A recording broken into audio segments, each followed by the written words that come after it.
Hello, everyone. Welcome to the undergraduate webinar series, an interactive online platform connecting high school students to the Ashoka community.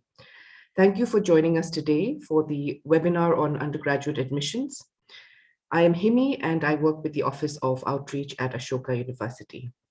Joining me today is Marcia Prince, Director, Office of Admissions at Ashoka University, and together we will be addressing some of your queries on the Ashoka undergraduate admissions process. Before we get started, I would like to inform our audience that round 2 admissions to Ashoka's undergraduate program are open. The deadline for round 2 is 11th January 2023. You do not have to wait for your class 12 board marks or CUET to apply. You can get a confirmed offer of admission and financial aid even before your final board results are announced. Now, without further ado, let's get started. I would request our audience to kindly type any questions they might have in the Q&A box provided on their Zoom screen. We will address them towards the end of the session. Over to you, Marcia. Thank you, Himi. So good evening, everybody, or wherever you are, welcome to this conversation. What I intend to do today is actually walk you through the application process, and you may have heard other webinars or other, you may have watched other videos where some of us have done this, but I also want to take this time to encourage you that if you're considering Ashoka or if you're considering universities such as Ashoka, where you are going to be exposed to a range of disciplines, where you are going to be exposed to a certain pedagogy of learning, that you would even attend this session with just an open mind, right? And try to learn, try to understand a little bit about how these processes are done, so that you can make the most of it in your application process for Ashoka in particular. So let me share my screen with you and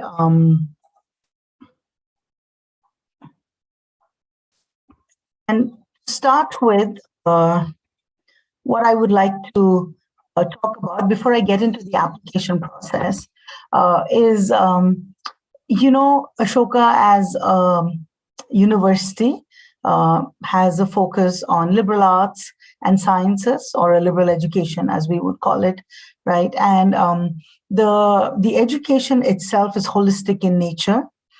So yes, you will get a BA or a BSc honors in a particular discipline, the one that you major in, right? And it could be a pure major or a multidisciplinary or an interdisciplinary major. But regardless of that, the degree is a BA, BSc honors. However, the pedagogy and methodology of learning is a liberal education, right? So the question really is that what happens in a liberal arts and sciences university? I'm assuming that you're here in this conversation because you have some idea or you're interested in this and you want to pursue it. But allow me just a couple of minutes to walk you through a few things that I think are important, and also a few things that Ashoka focuses on.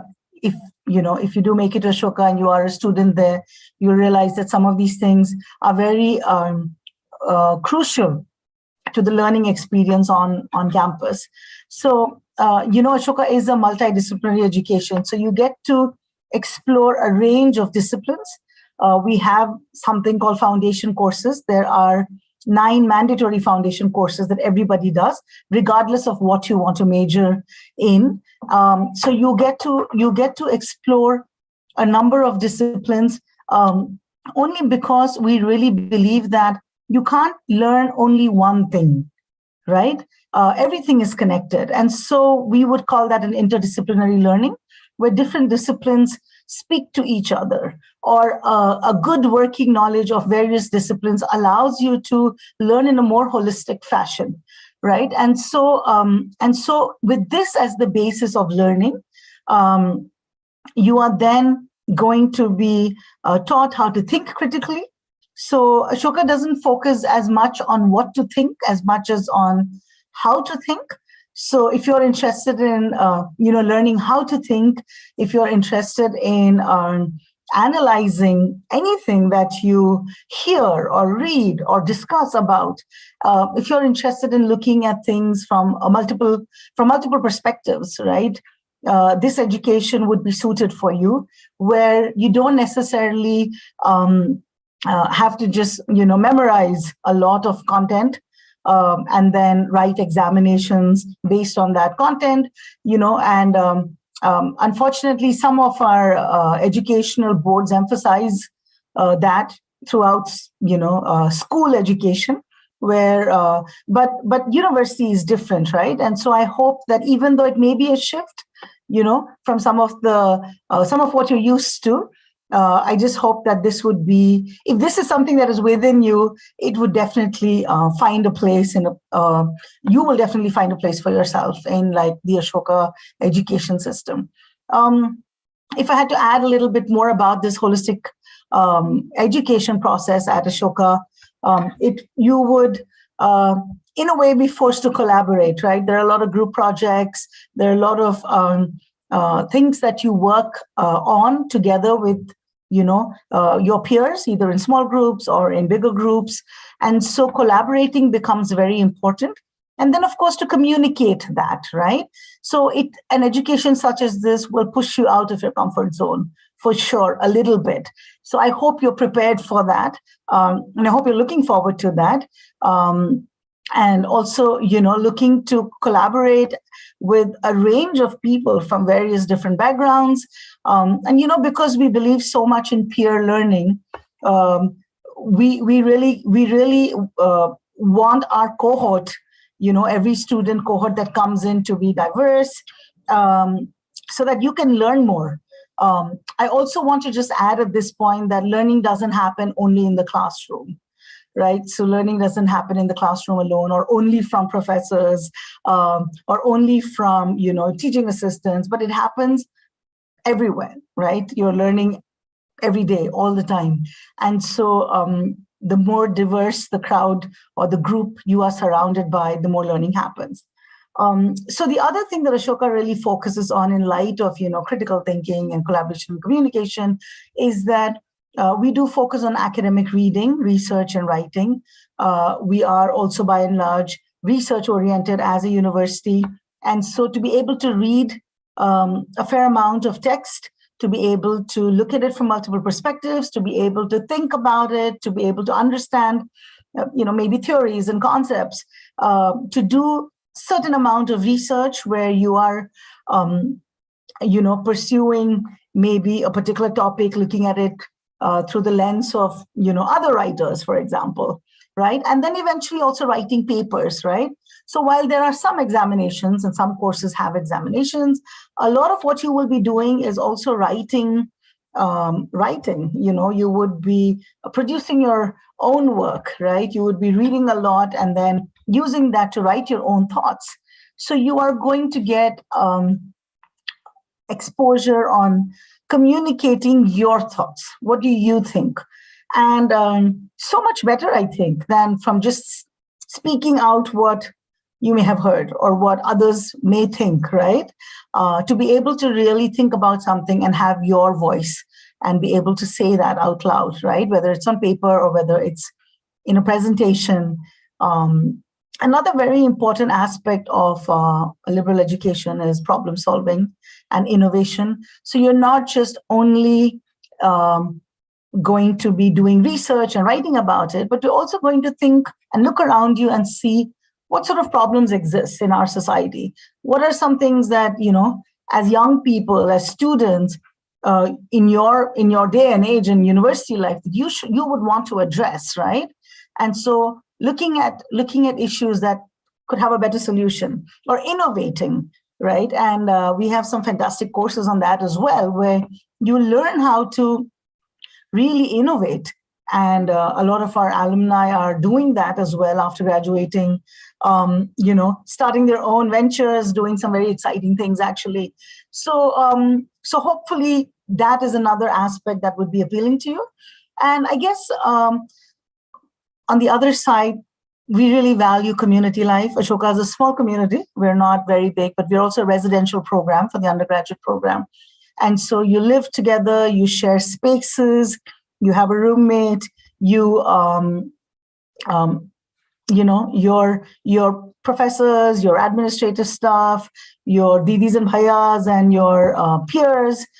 At some point, this is also a space to create a sense of family, right, within this environment. And that's something we do a lot with all our extracurriculars, our sports, our music, our dances, our, poetry or writing or the various clubs, whether they're, astronomy or whether they're to do with, collecting something or movies or critiquing, whatever it might be. So just a range of opportunities for you to build community life.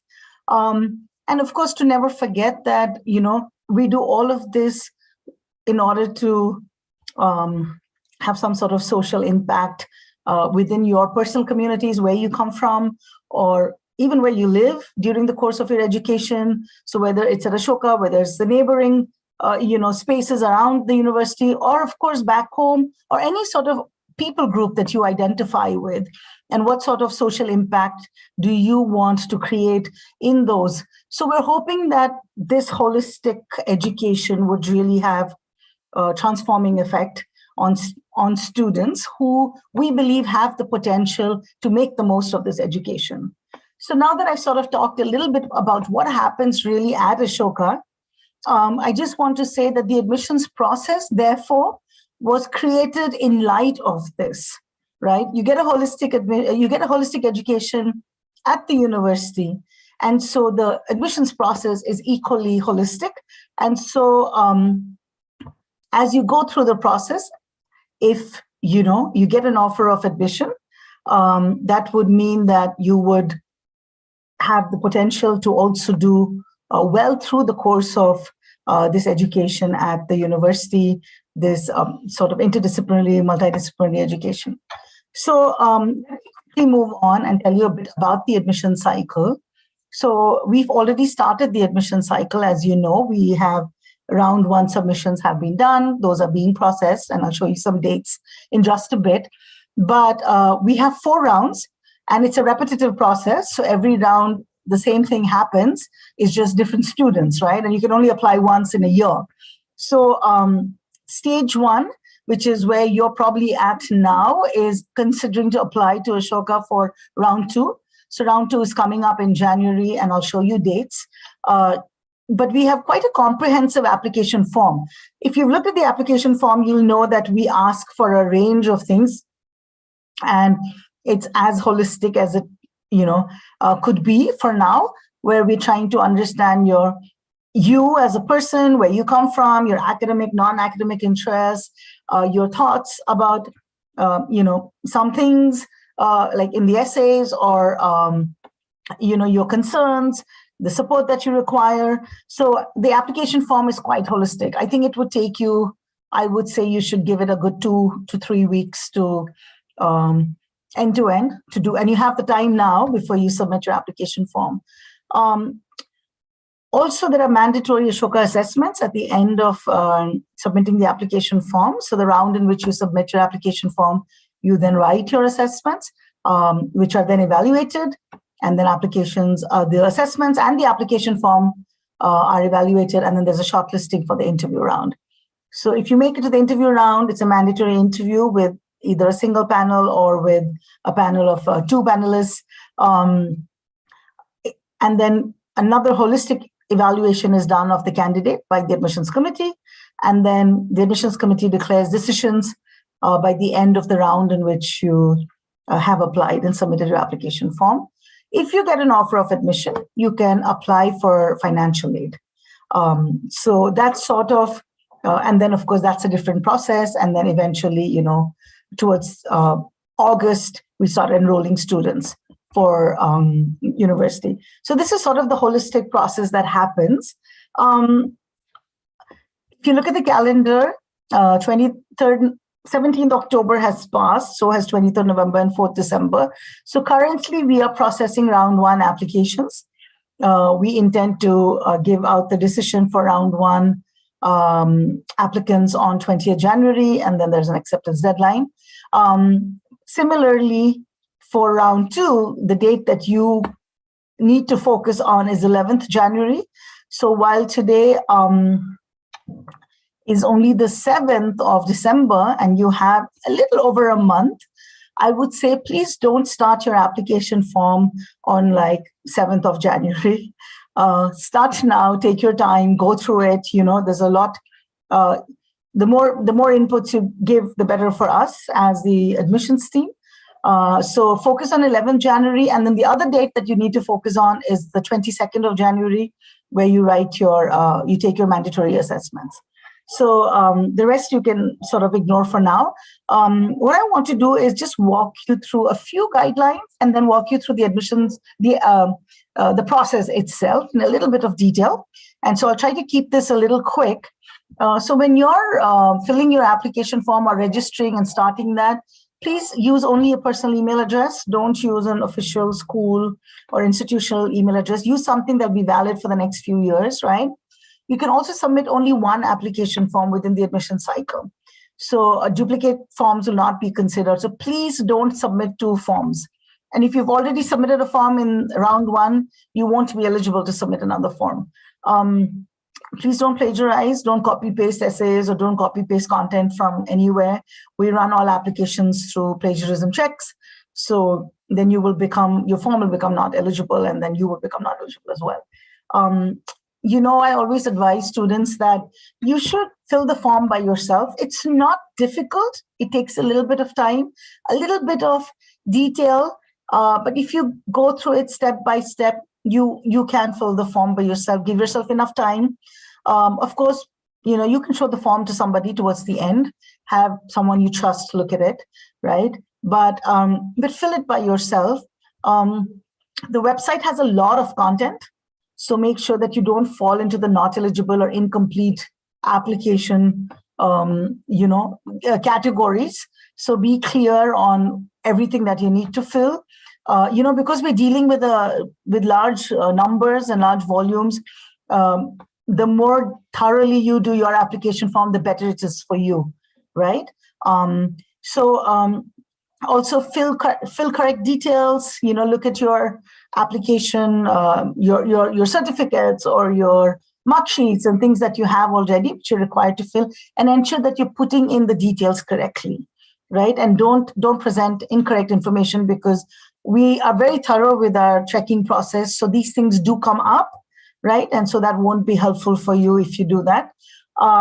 So we've also put a lot of help boxes in the application form, so you can consult that. That'll just give you an idea of, if you're confused about something. Of course, you can always also write to our outreach team, and they'll be willing to help you, and someone will help you.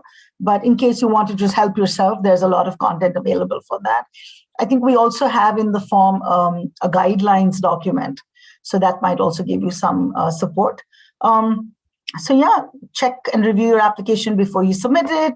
Talk to someone, maybe in our team, in our outreach team, or even someone you trust. Have them look at it, and then of course take the mandatory Ashoka assessments at the end of the round. You have to take it in the round in which you apply for it to be evaluated. Okay. So moving on, this is the application form itself. If you've looked at it, you'll know that it has all these sections. If you haven't looked at it, then I'll quickly run through them. So there's personal and family details.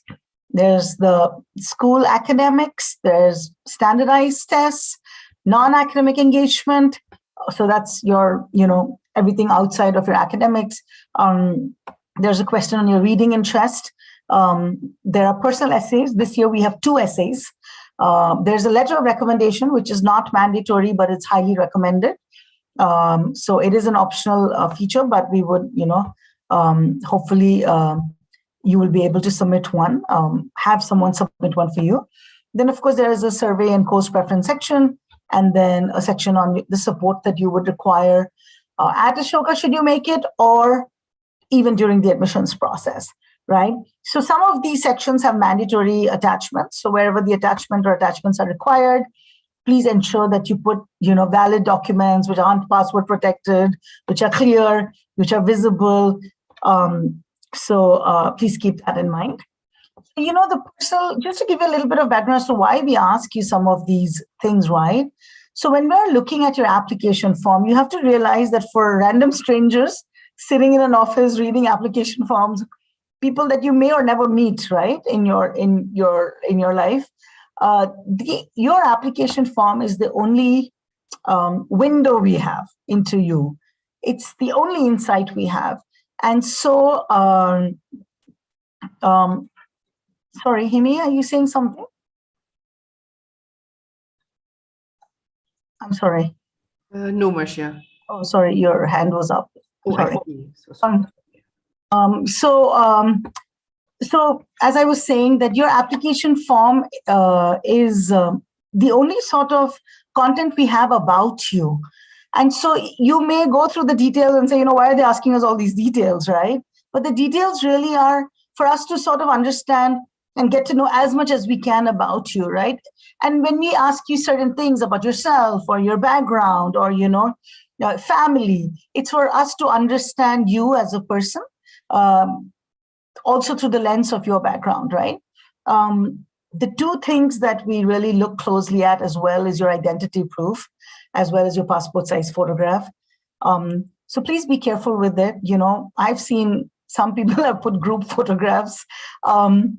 Hard to tell which one you are in that, but please follow the instructions on these things because this will make your application not eligible.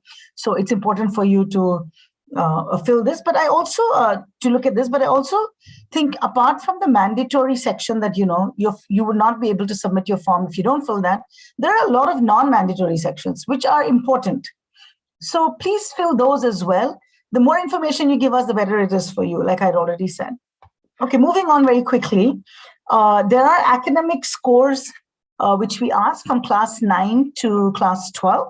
From class 10 to class 12. So you will definitely have your class 10 and class 11 details. So you can put that, but your class 12, we know that most of you probably don't have it because you're still yet to write your exams. So we do ask for self-predicted scores. So you submit your self-predicted scores, or if your school has given you predicted scores, you can submit those as well and attach the document.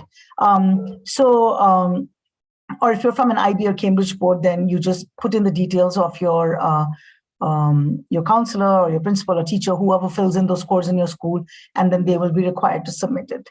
So there are deadlines for these things, so be mindful of that. Of course, be careful when you fill in your names of subjects and your scores. We also do ask for SAT, ACT, CUET scores. None of them are mandatory, but if you do have them and you want to submit them, please do. If you don't have them or you don't intend to take them, please don't take them for Ashoka, right? Because we already have our mandatory assessments. So these are additional. If you want to take them, that's fine. Feel free to. Or if you're taking them for other institutions, you don't have to take them for Ashoka. Also, we're very welcoming of gap year students. So if you have a gap year or two, or you've done something very interesting in your gap year and you've been intentional in that, please feel free to apply. Okay. So this section is on non-academic engagements, right? And I won't go through the details. You can have a look. There are 3 things that you can fill, 3 engagements or activities. But really, the bottom line of this is, where do you as a student invest your time, your resources, or your energy outside of your classroom and outside of your school academics? So, if you're going for tuitions outside your school academics, please don't put that here, right? What are you doing to pursue your interests, your passions? It could be anything. We understand that during COVID, a lot of things were closed and there was no way to pursue maybe some of your interests which required you to go outside. But, maybe you did something else instead, right? And maybe that's what you did over the last 2-3 years. So please focus on the last 2-3 years. If you put something when you were, like 10 years old, that won't necessarily translate well for us because we really want to know where you're at now, right? If there are certificates and collateral that you have, please feel free to put it. If you don't, you can mention that, but please don't attach a resume, right? So be a little mindful of this section. The aim is to really understand.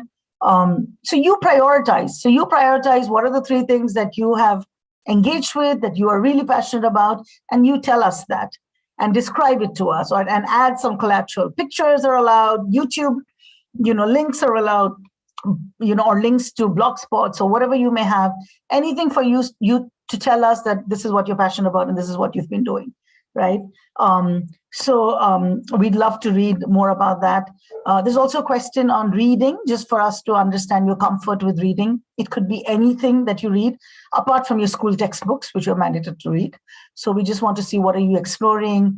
So there are 3 that you have to fill in, and then there are additional 2 that you can fill in if you want. Spend a moment or so on personal essays here. So this year we've got 2 essays, right? We understand that the last 2-3 years have been tough for everybody. And so now life is sort of getting normalized in some sense. And so we're glad that we're back on campus. Classes are not happening online. Students are on campus. So we're back to being a fully residential program, which is really exciting for us as a university. And so we have sort of, created prompts to sort of understand how your experience would be hypothetically on campus. So if you read the prompts, you'll see what I mean. I won't get into the prompts really, but read them carefully, understand them, address all parts of it, and ensure that your responses reflect some amount of research engagement, and of course, definitely honesty, right? So we really want to know what you're thinking about, what are you passionate about, what are you discussing, but ensure that, and if you notice the word limit, it's 400 words for the first essay. So we're really expecting it to be a well thought through, researched, sort of engaged response, right? So please don't write like 40 words or 50 words and end there. If we say 400 words, we mean 350 and above. Till 400, you can't exceed the word limit. So keep it under that, but we're really expecting you to engage well with this. The second prompt is for 150 words. So I think anywhere between 125 and 150 should be good for that. So yeah.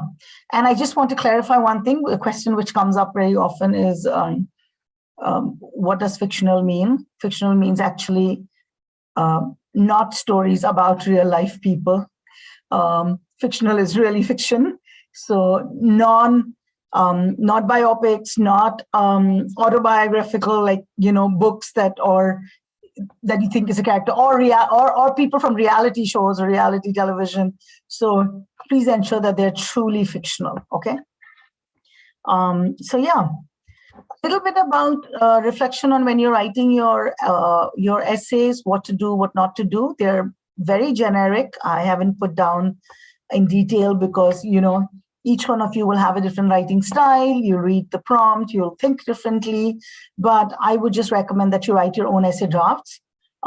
Preferably write on a Word document or a notepad, and then when you finalized it, you could have maybe 5 drafts or 10 drafts, it doesn't matter, but you could keep reworking it till you're satisfied, and then, put it on the application form. I really would recommend that you engage deeply with the prompts, because we are evaluating your essays, right? And it is going to tie in with the rest of your application form as to who you are as a person. So please think deeply and engage really well with the prompts, right? Be honest. We're not looking for fancy words. We're not looking for you to write, to impress, but we are looking for you to express yourself honestly and to genuinely represent yourself with your views. Write with clarity. It could be simple. Your language could be simple, but it could have a lot of meaning as well. So don't focus too much on the language per se, but really focus on the content. Substantiate your points clearly. If you're saying something, explain it, give reasons, show us that you have thought about it and that you've done some amount of research, right? And then, of course, structure your essays and link your ideas and your paragraphs well. Get feedback from someone you trust if you want to show your essay to someone you trust before submitting. Again, don't plagiarize or be dishonest. Don't just make random statements without any sort of substance behind it, right? The essays are not a place for you to talk about your achievements or your extracurriculars. It is also not a standard statement of purpose. We're not asking for a statement of purpose. The prompts are very specific. So please don't copy paste a statement of purpose that you may have written otherwise for another university. That's not going to work in this. So unfortunately, you will have to put some time and invest some time in our essays. Yeah, and when you talk about yourself, express yourself well, realistically. Don't underestimate or overestimate. And don't write too informally or casually. These are, after all, application essays. And yeah, keep within the word limit. So this is just some tips for you as you start writing your essays. You have a few weeks, so I hope this will be helpful for that. I'm going to just skim through these. An important part is a letter of recommendation. It's not mandatory because we understand some of you may not have someone in your life, but this has to be somebody who knows you well, but in an academic or professional capacity, okay?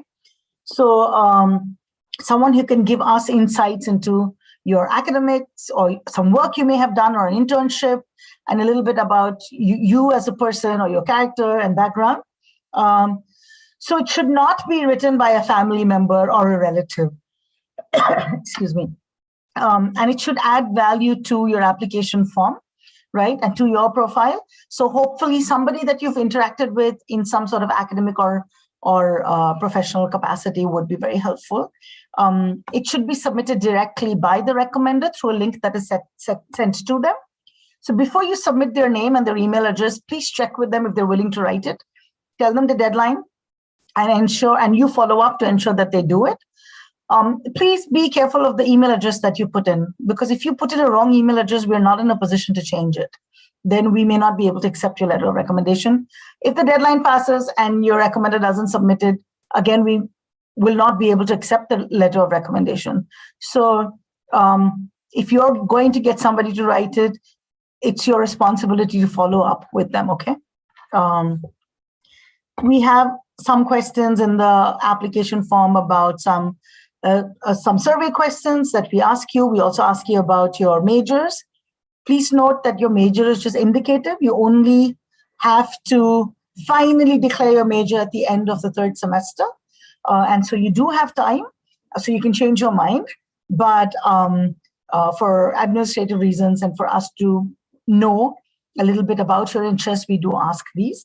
There are some criteria, eligibility criteria for some courses on the website. So please have a look. Largely they are mathematics related. So please have a look. The role of math in other disciplines. Okay.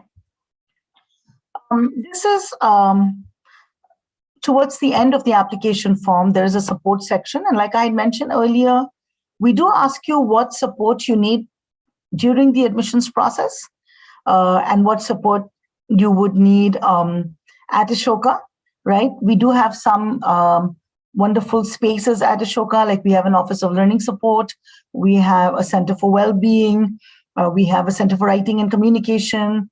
So we have various, we have our Office of Student Affairs or our Office of Academic Affairs. So various offices and centers are in place to support and help students on campus. But during the admissions process as well, we want to be mindful and we want to help in case you need help, especially at the time of the assessments or at the time of the interview. So if you need help, please fill in these details. We really have them here just to help you. If there are any medical documents or attachments that you might have, which you can upload, that will also be helpful. And specifically, if you need support with English language for students who have not necessarily gone to an English medium school or have not had the opportunity to go to a school where it may be English medium, but largely it's not taught in that language, and you might be feeling that you need support in English, please feel free to tick the right boxes, and we will support you with the time that you require, whether it's an extra time or if it's an impairment that you have that you require a scribe, then we will contact you about that as well. And of course, if there's something else that's not mentioned on this list, but you do need support, please fill it up. We really want to support you. So we put a lot of effort into this. So feel free to tell us whatever support you might need. There is a box at the end of this section, which I want to just highlight is, the application form says a lot about you, but this space really is for you to tell us if there's anything, a circumstance or a situation or relational issues or whatever within, say, family, school, that has had any sort of impact in your educational, social life till now, right? And has been a bit of a disadvantage to you. If you're comfortable talking about it, if you're comfortable sharing, please do, and we will see how we can best support you. It's not mandatory, right? But if you feel there's something that you do want to express, please, by all means, do use this section. I think it's 100 words, so you can be brief, but you could tell us, and of course, we will keep it confidential, but we would see if there's any way in which we need to support you. We will be mindful and thoughtful of that. So I just want to put that out there. So once you submit the application form, you write the assessments. So there are two parts to the assessments. There's the Ashoka Aptitude Assessment. It's 40 questions, 90 minutes. You don't have to prepare, minimal preparation. It's based on Cambridge Thinking Skills Assessment. So all 20 questions on problem solving and 20 questions on critical thinking skills. You cannot use a calculator, but you can use rough sheets if you want to do any sort of calculation. But largely, these are things that are out of real life where you can think logically and you can respond. So, and then there's an on-the-spot essay where you get 2 prompts. You have 30 minutes for it. There's no word limit. You can pick one prompt and then write about it. We want to, in both the aptitude assessment and the on-the-spot essay, we want to see how you think, how you engage, right? What is the clarity, your clarity of thought? Are you able to logically reason out and present your argument in a logical fashion? So that's what we're looking at. 120 minutes, unless you require extra time, which we will inform you of earlier ahead. And like I've mentioned here, it's minimal preparation required. So, but this is mandatory. If you don't do this assessment, then your application doesn't get considered. Then there's a shortlisting process. Like I said, your application forms and your assessments are evaluated. Based on this, there's a shortlist for a mandatory interview, which is hosted online. So it'll be over a Zoom platform. Again, the interview can be either a single panel or 2 members in the interview panel to get to know you, to understand you in your context, to evaluate you from your application form and through the conversation, both your academic interests, your non-academic interests, and to also gauge your suitability to Ashoka, right? Are you a good fit for Ashoka? Is Ashoka a good fit for you? So in general, that's what we're sort of looking for. Usually the slot is for 45 minutes. The interview lasts for maybe around 25 minutes or so, give or take, a little more, a little less, depending on how the conversation goes. So you can prepare for that. It's really to get to know you. So it's supposed to not be anxiety inducing. So you can be yourself. And I think that's the best possible way you can represent yourself. Then you get a decision at the end of the round. So depends on what you get. If you do get an offer of admission, you can look at the list. If you get an offer of admission, then you can apply for financial aid. We also started, so all aid so far at Ashoka has been need-based. So it's based on your family income or ability to pay or access to resources. But we recently started a science merit cum means scholarship as well. So there is some information on that on the website as well. So if you get an offer of admission, this is something that you can apply for, and then the admissions committee, the financial aid committee decides what sort of financial aid waiver they can make for you or not. So this is my last slide. Really, I think one of the very important things that we do with our admissions process, because it's holistic, we evaluate you within your context. Everyone's context is different, regardless of where you come from, regardless of what sort of education you've had, what sort of access you've had, the circumstances of life. So we aim and we do our best as a team to evaluate you within your context, your unique context. And holistic assessment cannot be done without context, right? We also have a strong focus on affirmative action. So we do consider any sort of disadvantages you might have had, and we do evaluate that alongside the rest of your application form, your assessments, just to ensure that everyone is definitely evaluated in their context. So I'm at the end of my presentation. Thank you. You could write to any of our teams. So the email address is here, the website, the phone number up here. You can take a picture of this if you want, but feel free to write if you have any questions or any queries, and our teams will support you. So I'll stop sharing my screen, and I think Himi and I will take a few questions now. Thank you. Thank you so much for that, Marcia. That was a really exhaustive look at the admissions process. There are many questions that have come in, and while we give Marcia some time to catch her breath through that, after that whole run through, I'll just take on a few questions in the beginning, and then I'll hand them over to you again, Marcia. So to begin with, there's a question on predicted grades. Can we submit predicted grades given by the school? Yes, you can definitely submit predicted grades given by your school. You can also self-predict your grades for which you do not need an attachment. There is a question from a student from an IB board. The question says, what predicted scores do I need for IB boards if I want to pursue BBA? So just at the outset, we do not provide a BBA degree at Ashoka, although we have extremely robust entrepreneurship courses at Ashoka. But the degrees that we provide are BA honors degrees and BSc honors degrees. So the answer to this question regarding the predicted scores for IB board is, you need to enter the details of your counselor or your point of contact in school. This is specifically only for the IB board. The rest of the boards can self-predict. Clearly write down the name of the subjects. You will have to enter self-predicted scores for all the subjects on a total of 42. So these scores will not be revealed to your counselor, but the counselor would also be sending the scores themselves. An email with the link to fill in predicted scores will be sent to the concerned person. Once the grades have been submitted, you will receive a confirmation regarding this. So we encourage you to follow up with your counselor, and this goes for everybody. When it comes to getting predicted scores from school, we encourage you to follow up with your school or your counselor to submit the grades within the 7 days of the round deadline.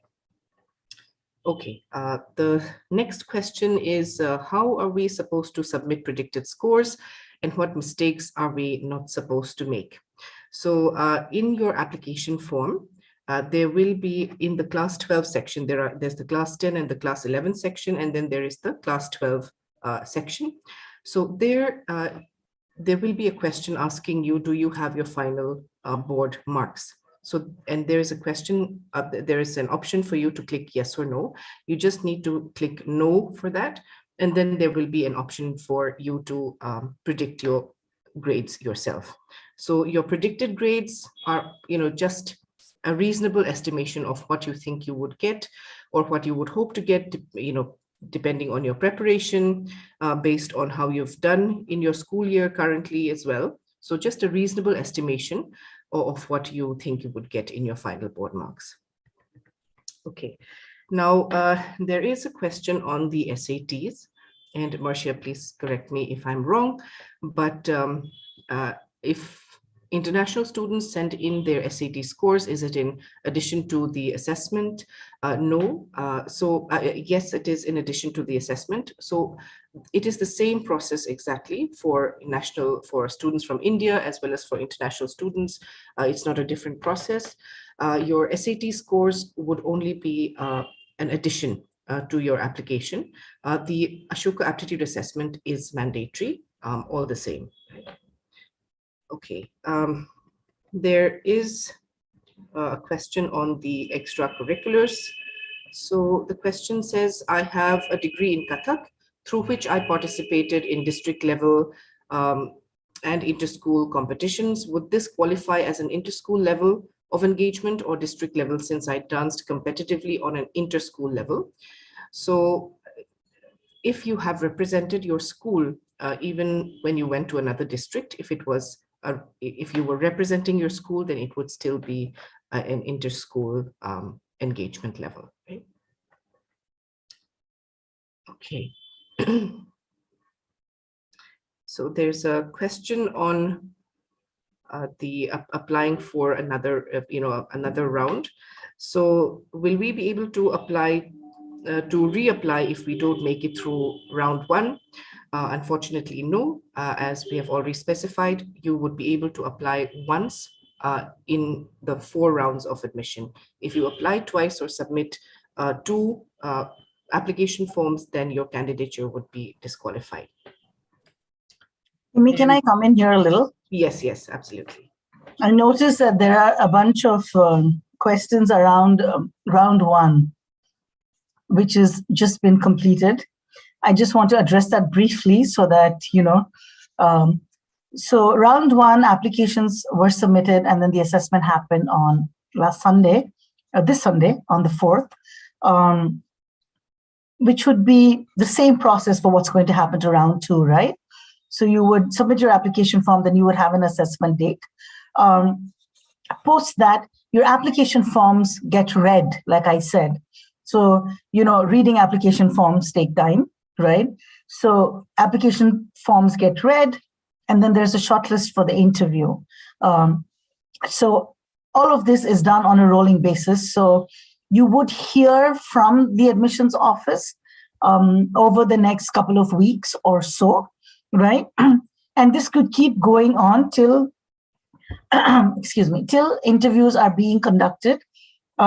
So applications get read, they get shortlisted or not, and then they get invited for the interview and so on. So there's no particular date, and I know again and again a lot of people have asked that.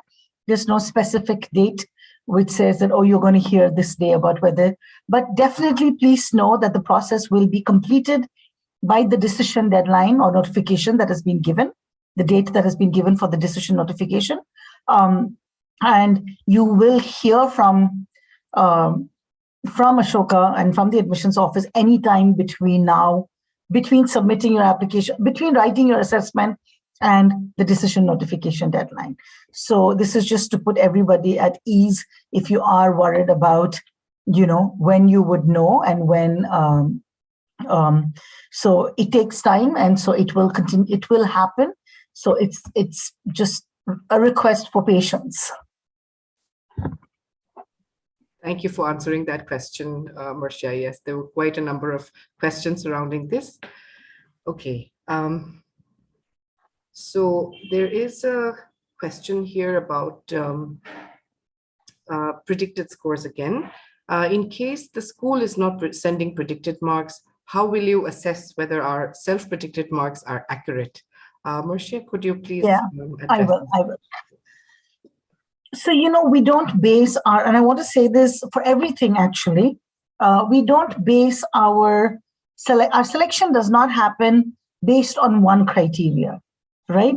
And at the end of the day, predicted scores are only predicted scores, right?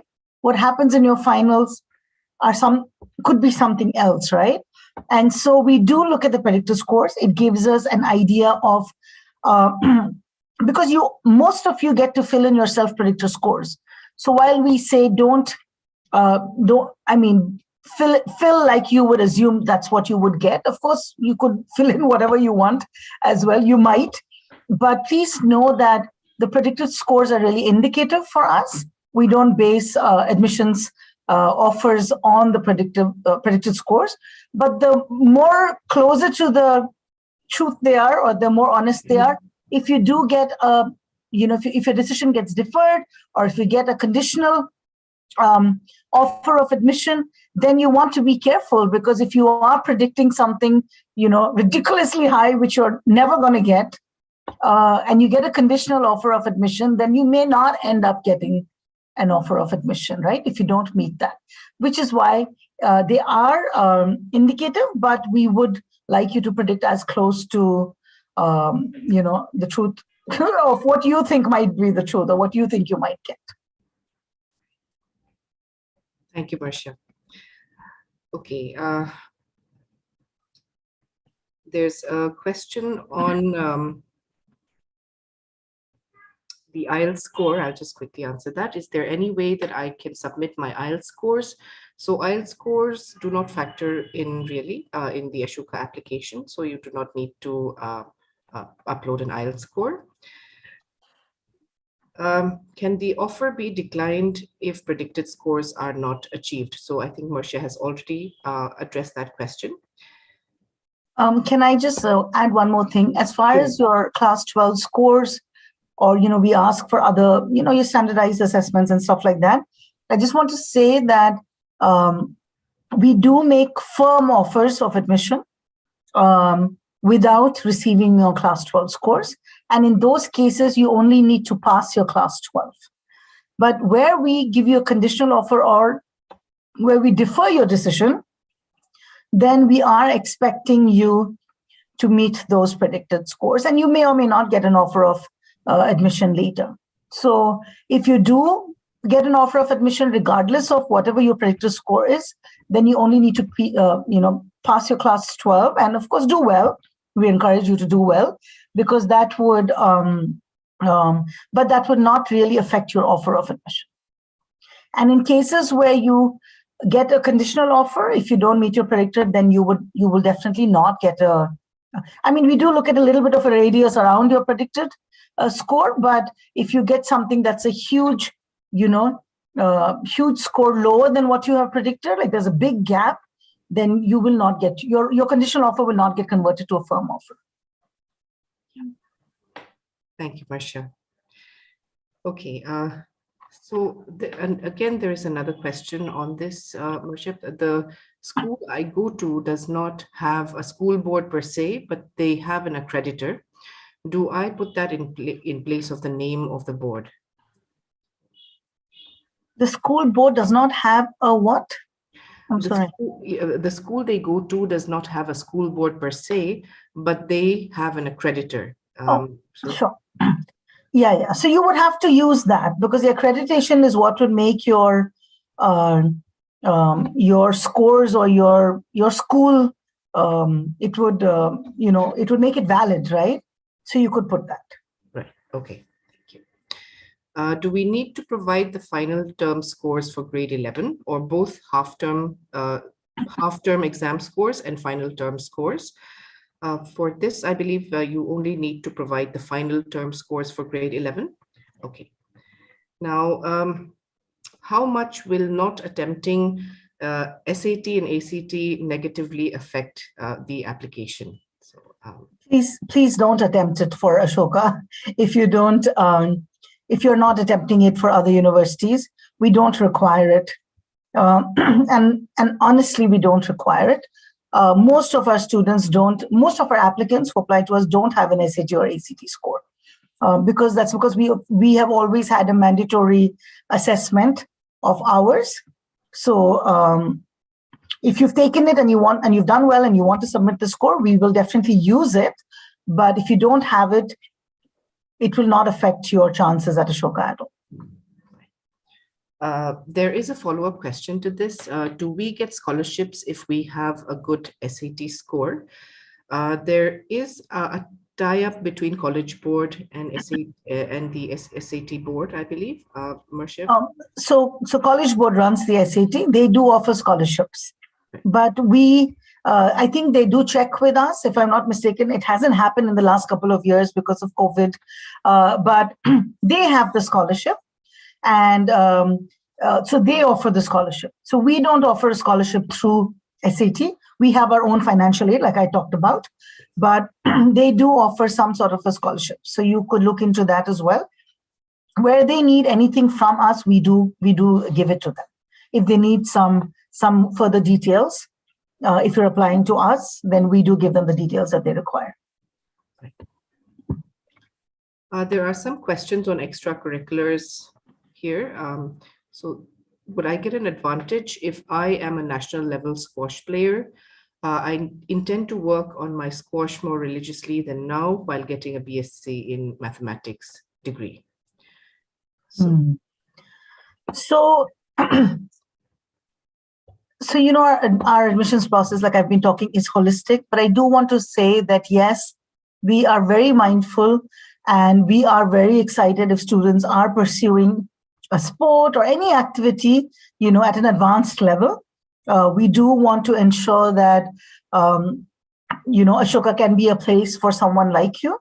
So if that's something that you're passionate about, if that's something that you're pursuing, by all means, you should.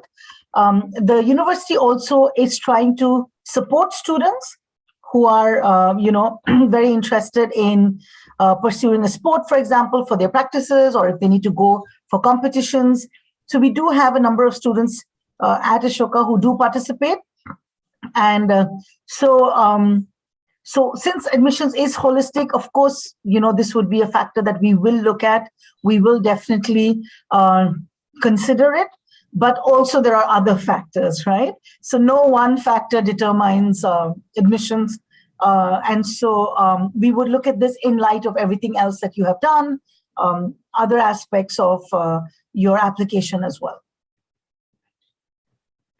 So this is, you've sort of answered the next question already, Marcia, but there's a couple more questions on the extracurriculars or the non-academic engagement.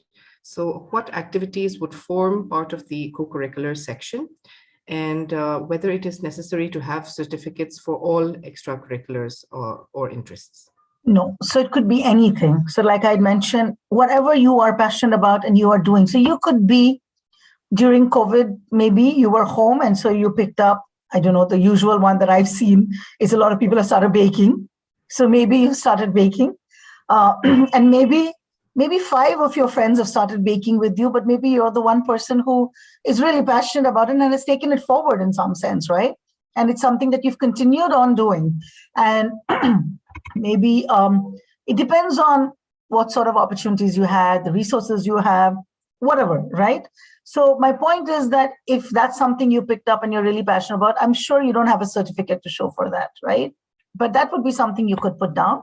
It would come under your own personal or practice part of it. You won't have a certificate, but maybe you do have a food blog or a baking blog or an Instagram page. You could put that, because that would just tell us that, okay, this is what's been happening, right? So as long as you're not cooking up anything and just making things up, whatever you're passionate about. I mean, if you have certificates, if you've participated in school, or if you have a leadership position in school where you really invested your time in, and that was, you know, you were maybe school captain, or you were, you know, leading a club, and there was a lot of work that you did towards that, I'm sure you would have something to show for that, some collateral. But there are also things that, you know, you wouldn't have, but that's okay. So we won't penalize you for that. It really just, our aim really is to get to know you and see how you're doing in your academics, but also what you do in your free time and what you do outside of your academics. Thanks, Marcia. Okay, some questions around round 2. So there's a question on the acceptance rate. Does the acceptance rate differ across all admission rounds? And what is the last date to start an application for round 2? So the forms are open, so you can start anytime. The question would be, when is the last day to submit? That I told you, I think is January 11th. So you need to submit it by then, but I would say you should start soon. Give yourself 2-3 weeks at least, or 4 weeks to fill your application form.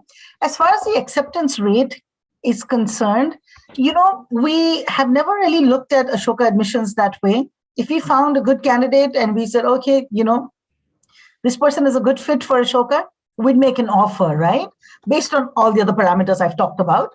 However, over the last year or so, we've really struggled with the number of available beds we have on campus, or spaces and class sizes, because we do have mandatory foundation courses. So we do have a specific number of students that we can bring only, right? So this sort of then affects our our number of offers we make, or because of the availability of how many students we can bring on campus. So it's not necessarily round-wise, but it's definitely that we do have only limited space. However, having said that, because it does then affect the round in which you apply, because, if you apply much later and all the slots are full, then you would just be placed on a wait list, even if you were a good candidate. Unfortunately, we have come to that place right now. Our new campus is being built, and maybe there will be a lot more space available eventually.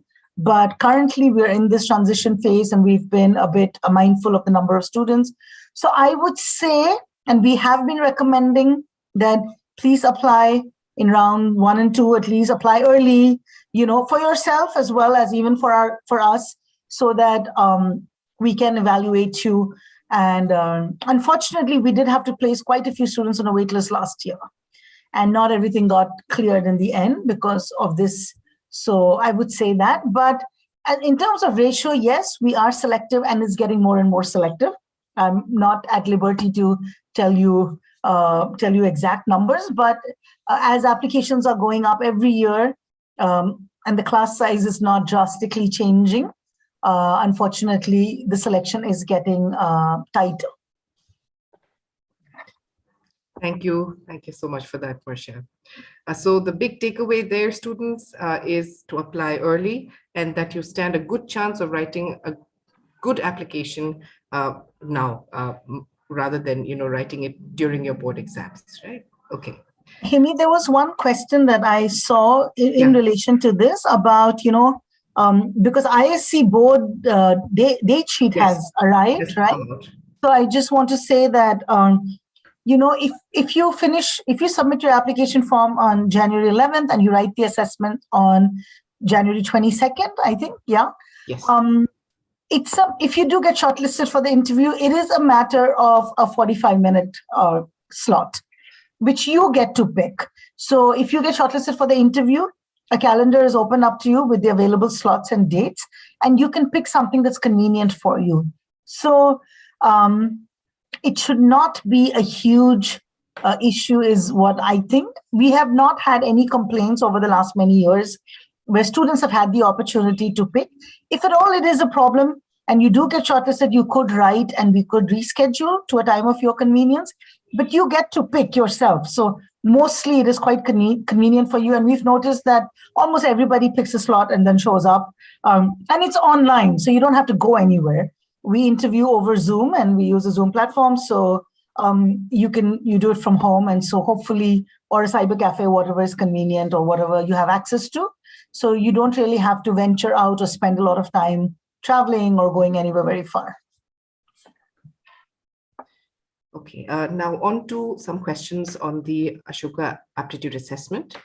So I'll just take this question very quickly.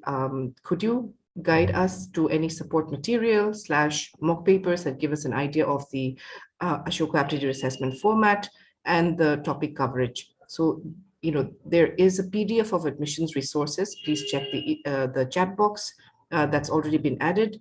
So do look at the the links that have been provided there. Even the TSA website itself, the link to that has also been provided. So that should be more than enough. And the sample papers for that from our website has also been given there. Okay.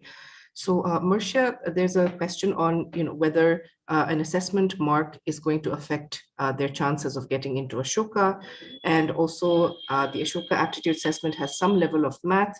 What level is it based on? So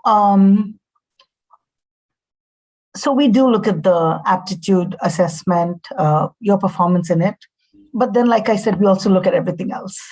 So it's not the only deciding factor. However, it does give us some inputs that we're looking for. So the better you do in it, the better it is for you. But that is not a guarantee that, it will lead to admission, right? It is the assessment is prepared in such a way that it is to be looked at in light of everything else. So in light of your school academics, your essays, your interview, your application form, your non-academic interest. So that's the way, because it's an aptitude assessment, right? We're not testing you for a particular subject. So, but you would have to take the assessment.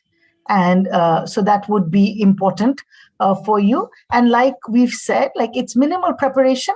It's more logical thinking, sort of problem solving. So the math level in it is, if you have math till class 10, it's helpful. Nothing over class 10. But if you don't have math, even in class, like say class 9 and 10, sometimes we get some students. We are mindful of that because you could write to us as well if you wish, but it's mostly sort of logical reasoning, right?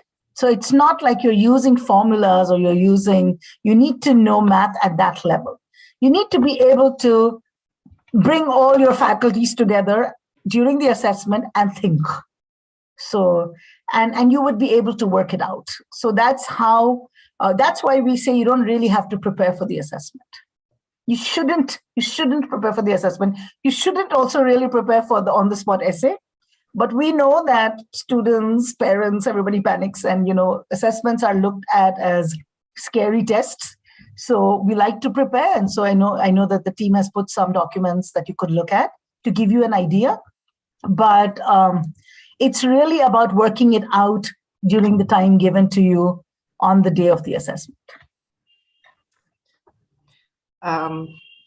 Coming to questions on the essays, both the in-application essays as well as the on-the-spot essay. Should the essay be written on any paper and attached, or is it typed online? I'll just quickly answer this. It is completely online. The entire process from start to end is online, from the application form to your assessments to your interview. So for the, on the on-the-spot essay, there's a question on, will the on-the-spot essay and assessment be, this is also completely online. Yes, sorry. And are we supposed to answer both prompts, or is there a choice? So this is for the on-the-spot essay, I'm assuming, because the two questions in the application, the two essay prompts in the application, those are mandatory. For the on-the-spot essay, you will be asked to choose between the prompts that are given to you. Right? Yeah. There is a question on plagiarism. Will quotes or famous proverbs fall under plagiarism? So Marcia, can you please address that? No, not at all. Famous proverbs sometimes you don't really know where they've come from. You could put it under quotes and say that, there is a quote that I read. It's basically, what is plagiarism, right? If you know who said it, you should say who said it, right? If you, at that point, especially if it's an on-the-spot essay, but you remember this great quote, but you can't remember who said it, you should say that I read somewhere or I heard somewhere, and put that in quotes, right? If you can, verbatim put it, or else the aim is really to say that it's not your own thought. And so you have to give credit. And sometimes during examinations and assessments and, essays that are on the spot, we may not totally remember who said it. So don't just write a random name and don't pretend like it's yours. You could say that I read this somewhere, or I read this quote, but it would be plagiarism if you took credit for it by not putting that down, or by not stating that you had read it somewhere, or that you had heard about it somewhere. Then the assumption would be that it's your thought, when that would not be true.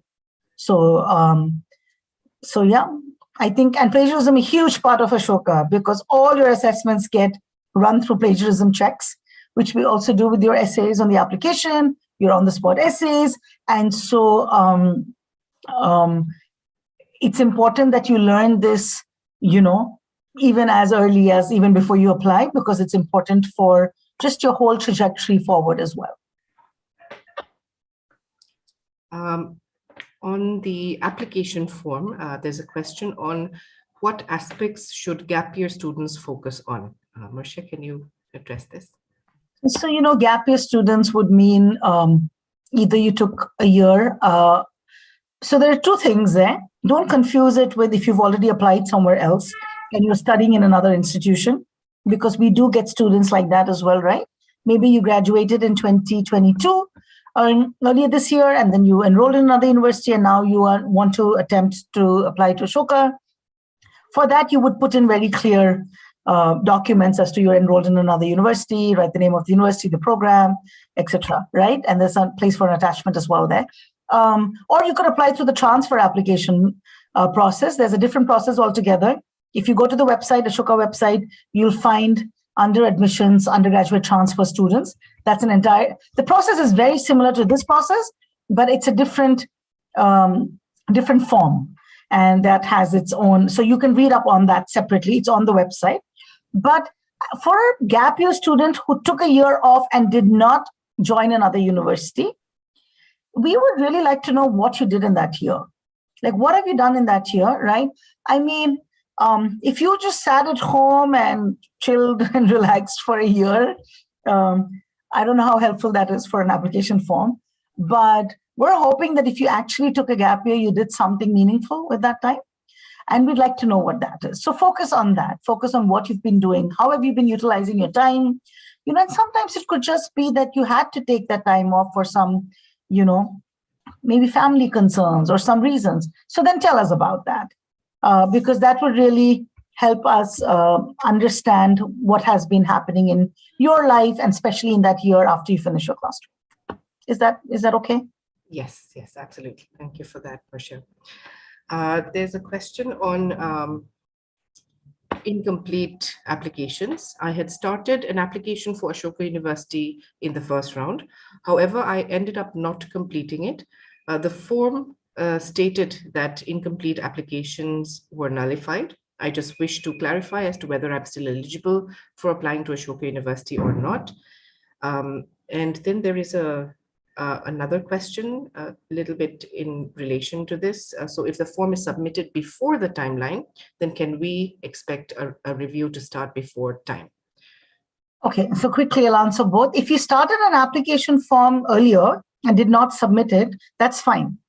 The application form is not, it's just open. It'll still have all the content you filled in already. So please pick up on that same application form and submit it. Don't start another form, you don't need to. If you have already submitted an application form, then you cannot submit another one. When we are talking about incomplete in this context, we're talking about application forms that have been submitted but are missing some crucial aspects, or some information is not available on the application form. And for that is what we call incomplete, and that is what we will address. But if you haven't submitted an application form, that's not an incomplete form for us. It's just that you haven't submitted it. Our form stays live from October 17th that we opened all the way till the last submission deadline, somewhere towards the end of May, I think. So if you've not submitted the form, you can submit it at any time in any round. You've missed round 1, but you still have 3 rounds actually. I mean, ideally, you should try and submit it in round 2. So that. The other question was about, sorry, Himi, Sure. If the form is submitted before the timeline, then can we expect a review to start before time? Yeah. So we wait for the assessment date. We start doing, verifications. We start checking the application forms prior, but we do wait for the assessments so in order to, like I said before, we do a sort of holistic evaluation of the application form. So we look at the application form, and then we also look at the assessments before we do the shortlisting. So while we do start our internal processes, we don't shortlist applicants till we get the assessments done by them. Now, a few questions on the LOR, on the letter of recommendation. So how should the letter of recommendation be submitted? Can the recommender attach a PDF file? If not, is there a word limit? And whom shall we ask as the LOR or as the recommender? So very quickly, I said this in the conversation as well. You cannot submit a PDF. It'll have to be written. So they can write it on a Word document and then copy paste it. So that's fine. But the link goes to the recommender. So they have to submit it.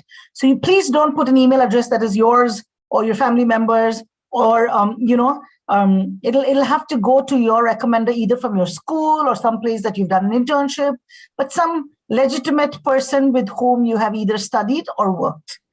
So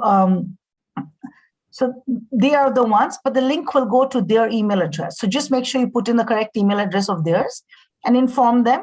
The word limit, I believe, is around 450 words at most. It's not more than that. But we give them very clear instructions as to what we're looking for. So hopefully they will follow those instructions and they will write, because we're really asking certain very specific things about each candidate.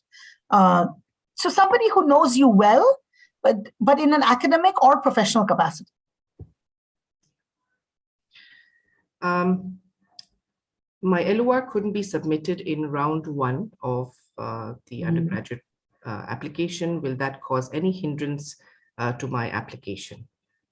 The LOR is not a mandatory requirement, because we understand that a lot of students don't have that sort of access. And so, or they don't have counselors in school who are willing to do it. While yes, it's very helpful, please also know that we evaluate all application forms, regardless of whether there's an LOR or not. And so if unfortunately you have not been able to get your letter of recommendation submitted, it won't work against you in any way, and we won't penalize you.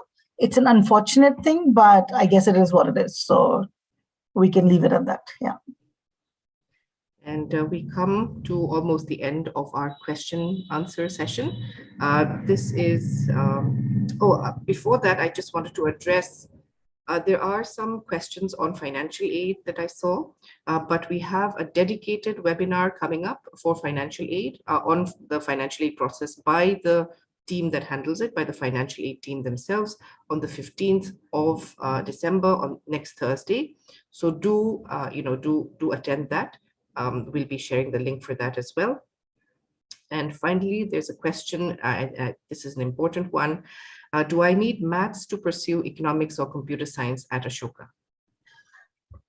So, after a lot of back and forth with the departments and a lot of thought, this question comes up all the time. While math, so let me backtrack a little. When we started Ashoka, we did not have math as a requirement, because we wanted to, as every good liberal arts and science university, allow everyone to choose whatever they want and pursue whatever they want. Unfortunately, when it came to economics and computer science and physics and math, we realized that students who did not have mathematics in class 11th and 12th were, because math at higher education is, because economics at higher education is more quantitative in nature and requires advanced calculus, so for which you need a foundation in it. We realized that students who did not have math, even students who have math struggle a bit, but students who did not have math were not clearing the specific math courses for economics or computer science. And so what happened was that we withdrew that and we said you should have math in class 11th and 12th, and you should have covered certain topics so that you can clear the math and then study economics and computer science, right? But we also understand that a lot of schools, you are able to do economics or computer science without mathematics. So after a few years of this, we have now, if you look at the website, there is a section called Education Specific Disciplines.